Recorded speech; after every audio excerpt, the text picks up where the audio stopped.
দেশ এবং দেশের বাইরে যে যেখান থেকে ভিডিওটি দেখছেন সবাইকে আসসালামু আলাইকুম। আজ দেখাবো ডিম ভেজে। ডিম সকলেই ভাজতে পারে, তবে এই রকম ডিম ভাজি কে কে খেয়েছেন? যারা খেয়েছেন তারা নিশ্চয়ই জানেন এর মজাটা কতটুকু। আর যারা এখনও এই রকম ডিম ভেজে খাননি তাদের জন্য আজকে রেসিপি। হ্যাঁ বন্ধুরা, নতুন কিছু দেওয়াই হলো আমার কাজ। তো আজকে আমি আপনাদেরকে ভীষণই মজা করে এই ডিম ভাজিটা করে দেখাবো। আশা করছি প্রত্যেকের ভালো লাগবে। ভালো লাগলে চ্যানেল সাবস্ক্রাইব করে পাশে থাকা অল বাটন ক্লিক করে রাখবেন, তাহলে আমি যখন যে রেসিপি ছাড়বো সবার আগে আপনার কাছে পৌঁছে যাবে। ডিম ভাজার জন্য প্রথমে নিয়ে নিচ্ছি আমি বড় সাইজের দুটো দেশি পেঁয়াজ কুচি। খুব মিহিন করে পেঁয়াজটা পলে নিচ্ছি। নিয়ে নিচ্ছি 4টি কাঁচামরিচ, কাঁচামরিচটাও পাতলা পাতলা করে পলে নিচ্ছি।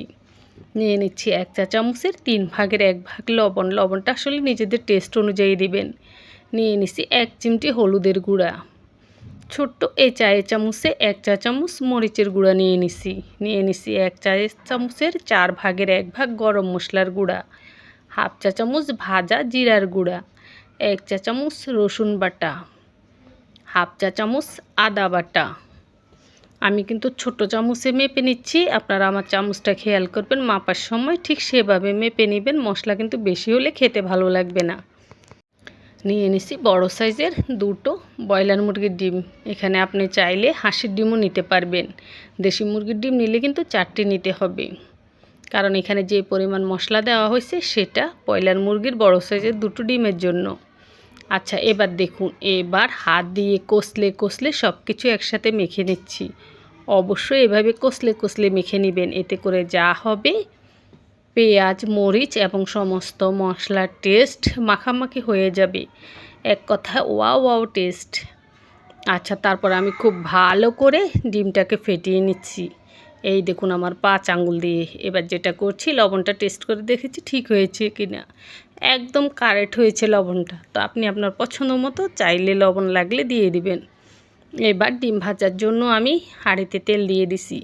তেলটা দেওয়ার পরে তেলটা যখন খুব ভালো করে গরম হয়ে যাবে ঠিক সেই সময় ডিমটা দিতে হবে। দেখুন তেলটা খুব ভালো করে গরম হয়ে গেছে। এবার রেডি করে রাখা ডিম দিয়ে দিচ্ছি। একসাথে পুরো ডিমের মিশ্রণটাই ঢেলে দিলাম। তারপরে যেটা করতে হবে, একটা চামচ দিয়ে একটু ছড়িয়ে দিচ্ছি, যেহেতু এখানে দুটো ডিম আর সব কিছু মিলিয়ে অনেক বেশি, তাই এভাবে একটু ছড়িয়ে দিতে হবে, না হলে মাঝখানটা অনেক মোটা হয়ে যাবে, ভাজাটা কম হবে, সেক্ষেত্রে ভালো লাগবে না। ছড়িয়ে দেওয়ার পরে এক সাইড যখন কিছুটা হয়ে যাবে এভাবে একটা ভাঁজ দিয়ে দিতে হবে। ভাঁজটাকে খেয়াল করেছেন? ঠিক এভাবে মুখোমুখি। তারপর উল্টে দিতে হবে। উল্টে দিয়ে আলতোভাবে চেপে দিতে হবে, যাতে করে ডিমের ভেতরটা পর্যন্ত খুব ভালোভাবে ভাজা হয়। এই তো ডিমটা আমার ভাজা প্রায় শেষ। আহাহা, কি সুন্দর গ্রান বের হয়েছে। এভাবে আপনি যখন ডিম ভাজবেন আপনার এলাকায় হইচই পড়ে যাবে। আশেপাশের সব পাড়া প্রতিবেশী চলে আসবে ডিমের গ্রানে, বলবে কি ভেজেছেন দেখি তো। আচ্ছা যাক, গল্প নয়, আপনারা বাসায় ভাজলেই বুঝবেন এই ডিম ভাজাটা সত্যিই খুব মজা।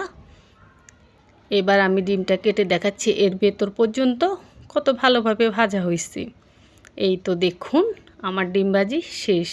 মাঝখান থেকে কেটেও নিলাম, তারপর মাঝখানটা আপনাদেরকে দেখিয়ে দিচ্ছি।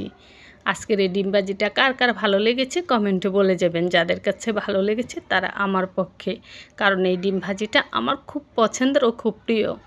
এই প্রিয় জিনিসটাই আপনাদের সাথে শেয়ার করলাম। সবাই ভালো থাকবেন।